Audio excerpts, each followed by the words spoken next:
Trend, जैसे कि इससे पहले भी हमने एक बार बात की थी, एक अर्ली ट्रेंड हम देखते हैं कि जैसे कि 7 मई को 4,14,000 के करीब केसेस देश में उस दिन आए थे, वह घटते घटते 4,03,000 केसेस के करीब 9 तारीख को हमने देश में नोट किया। पिछले 2 दिनों में एक डिक्लाइन इन केसेस नोट किया जा रहा है, जो कि 3,66,000 कल था, यानी कि पिछले उससे पहले 24 घंटों में था, जो कि घटकर 3,29,942 केसेस पिछले 24 घंटे में देश में नोट किया गया है। हम आप लोगों की दृष्टि में लाना चाहेंगे, यह एक बहुत अर्ली ट्रेंड है और ज़रूरी है कि इस ट्रेंड को एनालाइज करते हुए स्टेट लेवल पर, डिस्ट्रिक्ट लेवल पर Covid management, Covid containment related activities पर हमारे प्रयास उसी तरह से चलते रहें। इसी तरीके से हमने देखा कि जहां 9 मई को देश में 4,092 डेथ रिपोर्ट हुई थी, उसमें भी कुछ कमी नोट की गई है और कुछ डेथ्स में भी हमने इसको लेटेस्ट ट्रेंड को हम नोट कर रहे हैं। हम देखें कि स्टेट वाइज एक्टिव केसेस अगर इनको एनालाइज करें तो पाते हैं कि 1 लाख से अधिक एक्टिव केसेस देश में अभी 13 स्टेट्स में हैं, 50,000 से 1 लाख एक्टिव केसेस 6 स्टेट्स में हैं और 50,000 से कम एक्टिव केसेस 17 स्टेट में हैं। यहाँ हम आप लोगों की दृष्टि में लाना चाहेंगे, पिछले कुछ दिनों तक करीब 12 स्टेट ऐसी थी जहाँ पर कि 1 लाख से अधिक एक्टिव केसेस थे। मध्य प्रदेश एक नई स्टेट उसमें ऐड हुई है, जहाँ पर कि एक्टिव केसेस की संख्या में बढ़ोतरी नोट की गई है। साथ ही अगर हम केस पॉजिटिविटी को एनालाइज करें तो देखते हैं कि 26 स्टेट ऐसी हैं देश में जहां पर कि इन्फेक्शन का थोड़ा वाइडर स्प्रेड नोट किया गया है, दैट इज कि वहां पर पॉजिटिविटी 15% से अधिक है। 5 से 15% पॉजिटिविटी वाली स्टेट्स 6 हैं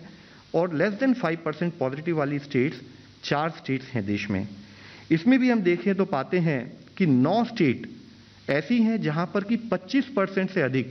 केस पॉजिटिविटी नोट की गई है और इसी तरह से 25 से लेकर करीब 20% तक ऐसी 10 स्टेट्स है जहां पर कि केस पॉजिटिविटी यानी कि 20 से लेकर 25% के बीच में भी नोट की गई है। यह वह स्टेट्स हैं जिनसे गवर्नमेंट ऑफ इंडिया उन स्टेट से डिस्कस करते हुए किस टाइप के स्टेप्स लेने चाहिए ताकि हम उन केसेस के स्प्रेड को रोक सकें। एक continued trend in terms of either cases में प्लेटोइंग और केसेस में एक कमी होते हुए दिखाई दे रहा है, तो वह नंबर ऑफ स्टेट जहां पर कि ऐसा एक ट्रेंड दिखता था उसमें हमने थोड़ी बढ़ोतरी महसूस की है। करीब 18 स्टेट्स और यूनियन टेरिटरीज देश में ऐसी हैं जहां पर या तो एक plateauing in terms of cases being reported या एक डिक्रीज नोट किया जा रहा है, जिसमें मुख्यतः महाराष्ट्र, उत्तर प्रदेश, आंध्र प्रदेश, दिल्ली, राजस्थान, हरियाणा, छत्तीसगढ़, बिहार, गुजरात और ऐसे ही मध्य प्रदेश, उत्तराखंड, झारखंड जैसी स्टेट्स हैं जहां पर कि हम पाते हैं कि या तो केसेस की ग्रोथ जो है वो है उसमें थोड़ी कमी पाई गई है या उसमें एक रिडक्शन नोट किया गया है। जरूरी यह है कि यह स्टेट्स भी कंटिन्यूड फोकस अपना कंटेनमेंट पर बनाए रखें ताकि हम इन्फेक्शन के स्प्रेड को कम कर सकें और जिससे कि जिस बारे में हमने इससे पहले भी बात की है कि एक स्थाई पर जब हम हॉस्पिटल इंफ्रास्ट्रक्चर अपग्रेडेशन की बात करते हैं उसके साथ ही एक इक्वली इंपॉर्टेंट कंपोनेंट है कि हम इन्फेक्शन के स्प्रेड को भी रोकें। इसी तरह से हम पाते हैं कि कुछ स्टेट्स में अभी भी एक continued increasing trend of cases भी नोट किया जा रहा है, जिसमें मुख्यतः कर्नाटका, केरला, तमिलनाडु, वेस्ट बंगाल, उड़ीसा, पंजाब, असम,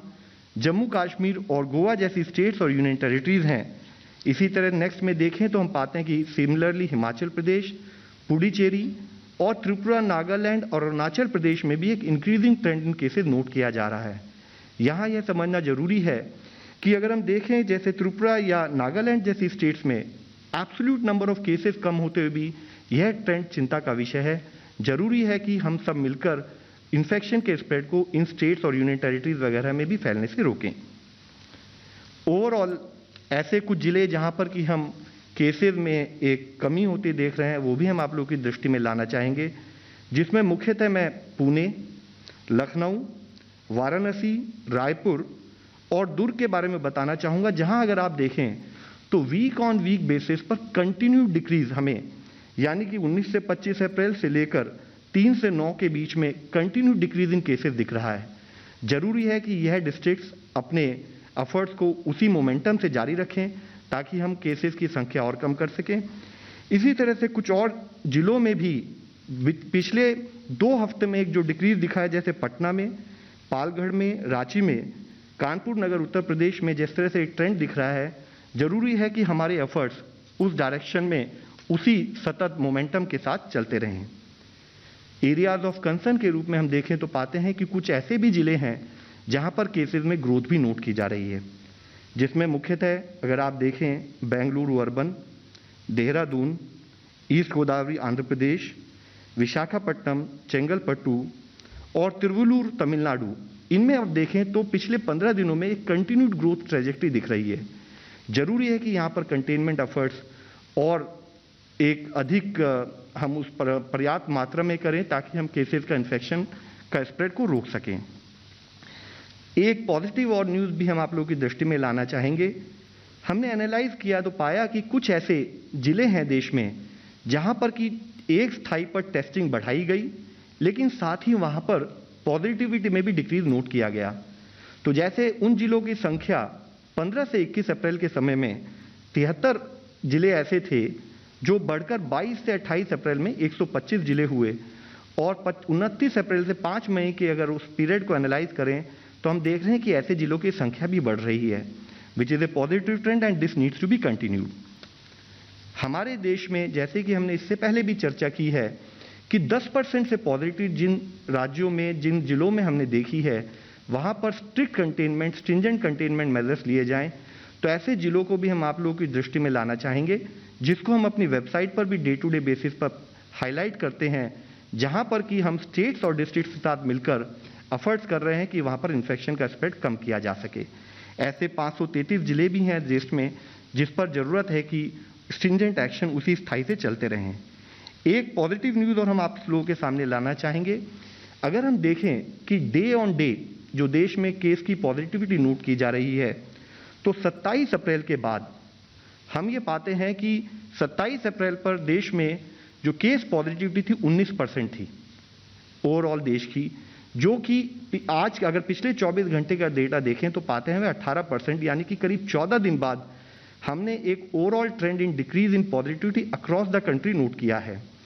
इसी के साथ ही हमने एक और एनालिसिस करी है तो पाई है because of the continued efforts by the state, 11 state ऐसी हैं जहां पर वीक ऑन वीक पॉजिटिविटी में भी रिडक्शन नोट किया गया है। लेकिन हम आप सबसे फिर से यह रिक्वेस्ट करना चाहेंगे, जब हम कभी भी एक इन्फेक्शियस डिजीज से डील करते हैं तो हमारे एफर्ट्स कंटिन्यूड बेसिस पर लगे रहें। हम एक दिन भी कहीं भी ढिलाई बरतेंगे तो इन्फेक्शन फैलने का खतरा बना रहता है, जिसलिए जरूरी है कि एफर्ट्स में कोई भी कमोबेशी ना हो। इसी के साथ ही वैक्सीन के बारे में मैं आप लोगों की दृष्टि में लाना चाहूंगा कि करीब 17.01 करोड़ डोजेज देश में वैक्सीन की गवर्नमेंट ऑफ इंडिया द्वारा फ्री सप्लाईज के रूप में स्टेट्स को प्रोवाइड की गई हैं, जो कि लोगों को मिल चुकी हैं। इसी के साथ ही हमने स्टेट्स के साथ कोलैबोरेट करते हुए 18 से 44 साल के जो लोग हैं जिनको कि स्टेट डायरेक्ट परचेज के थ्रू या प्राइवेट सेक्टर डायरेक्ट परचेज के थ्रू प्रोवाइड कर सकता है, उसको भी फैसिलिटेट करते हुए हम देखते हैं कि करीब 25.59 लाख डोजेज उस एज ग्रुप को भी दी जा चुकी हैं। हम एक और इस विषय आपकी दृष्टि में लाना चाहेंगे। अगर आप देखें तो पाते हैं कि आज रनअवे स्प्रेड ऑफ इन्फेक्शन जो कि कुछ प्रांतों में नोट किया गया, उसके लिए जरूरी है कि स्ट्रिंजेंट कंटेनमेंट एक्टिविटी जो कि मिनिस्ट्री ऑफ होम की गाइडलाइंस के द्वारा और ministry of health government of India के द्वारा स्टेट्स को प्रोवाइड की गई हैं, उस पर हमारा कार्य चलता रहे। एक केस एनालिसिस के रूप में देखें तो पाते हैं कि कैसे स्ट्रिंजेंट कंटेनमेंट मेजर्स हमें इन्फेक्शन के स्प्रेड को कम करने में सहायक हो सकते हैं। पुणे के बारे में अगर आप एनालाइज करें तो आप पाएंगे कि करीब 69.7% केस पॉजिटिविटी 1 मार्च वाले वीक में जब वहां नोट की गई, तो उस टाइम पर नाइट कर्फ्यू जैसे कुछ जो कर्बिंग मेजर्स हैं वो इंप्लीमेंट किए गए। लेकिन साथ ही नाइट कर्फ्यू के बाद जब 15 दिन का एक रिलेटिवली मोर स्ट्रिंजेंट प्रोसेस इनिशिएट किया गया, जो कि 29 मार्च से 12 अप्रैल तक में, तो एक स्थाई पर केसेस में ग्रोथ ट्रेजेक्टरी में हमने देखा कि कमी आई। और उसके साथ ही आप देखेंगे कि continued measures in terms of जो ये हमारा जो लॉकडाउन या कंटेनमेंट मेजर जो वहाँ पर इनिशिएट किए गए, जो वो फर्दर 15 दिन के लिए बढ़ाए गए, तो 2 स्थाई पर हमें वहाँ पर बेनिफिट दिखाई देते हैं। एक हम देखते हैं कि इस लॉकडाउन के इनिशिएट करने से पहले जब केस पॉजिटिविटी 41.8% थी, वह घटकर अब 23.4% रह गई है। और उसी के साथ ही जो एक पीक हमने बीच में हाई ग्रोथ ट्रेजेक्टरी नोट की थी, अब उन केसेस में भी कमी आ रही है। हम आप लोगों की दृष्टि में लाना चाहेंगे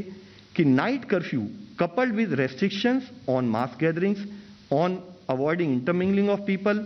on ensuring that non-essential activities for a limited period can be sort of delayed for a period of 14 to 15 days, which is what is important from an epidemiological angle, is critical to ensure कि हम infection spread को कम कर सकें। इसी के साथ ही एक और केस एनालिसिस हम आप लोगों के सामने रखना चाहेंगे। जैसे कि मुंबई के बारे में, मुंबई एक बहुत बड़ा शहर है, वहाँ पर कॉरपोरेशंस और स्टेट गवर्नमेंट के जो उन्होंने इनिशिएटिव लिए, वह इनिशिएटिव ने कैसे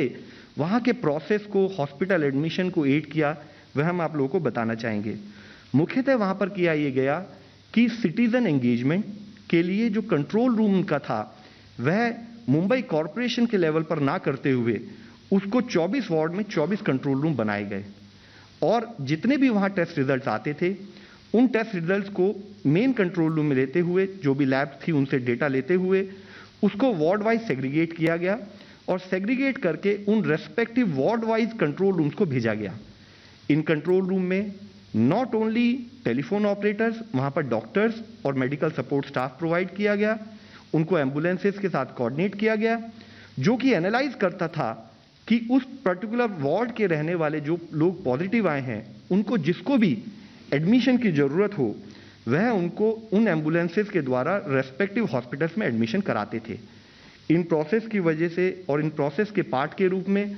मुंबई में 800 जो SUVs हैं, उनको भी रिफर्बिश करके मेकशिफ्ट एम्बुलेंस बनाया गया। एक IT प्लेटफॉर्म बनाया गया जिससे कि इन एम्बुलेंसेस को ट्रैक किया जाता था। एक सेंट्रलाइज्ड डैशबोर्ड बनाया गया जिससे कि अवेलेबल हॉस्पिटल बेड्स को मॉनिटर किया जाता था।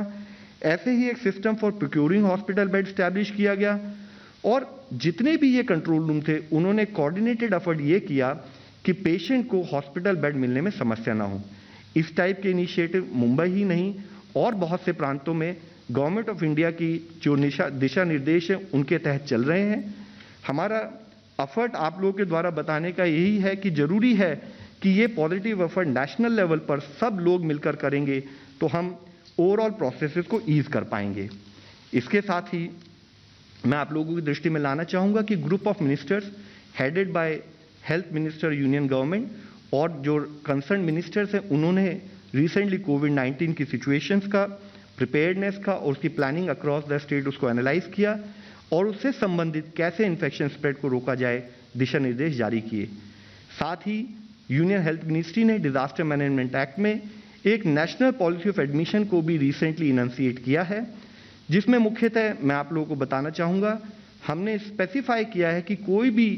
कोविड-19 पॉजिटिव पेशेंट है, उसके लिए अगर उसका टेस्ट ना भी हुआ हो या रिजल्ट डिले हो रहा हो तो उसको एडमिशन के लिए ना रोका जाए, उसको सस्पेक्ट वार्ड में एडमिट किया जाए। इसी के साथ ही कोई भी पेशेंट, उसको कोई भी सर्विसेज को उसको कभी भी कि वह दूसरे प्रांत से बिलोंग करता है या उसका ID कार्ड नहीं है, उस कारण से भी उसको ना ऐसा कोई सिचुएशन क्रिएट ना हो। हमारे पूरे एफर्ट यही हैं स्टेट गवर्नमेंट से मिलकर काम करते हुए कि हम जो हॉस्पिटल एडमिशन है वह नीड की बेसिस पर हो। जिन पेशेंट्स को हॉस्पिटल में एडमिशन की जरूरत हो, उनको समय पर बेड मिल जाए। स्वास्थ्य मंत्रालय के प्रेस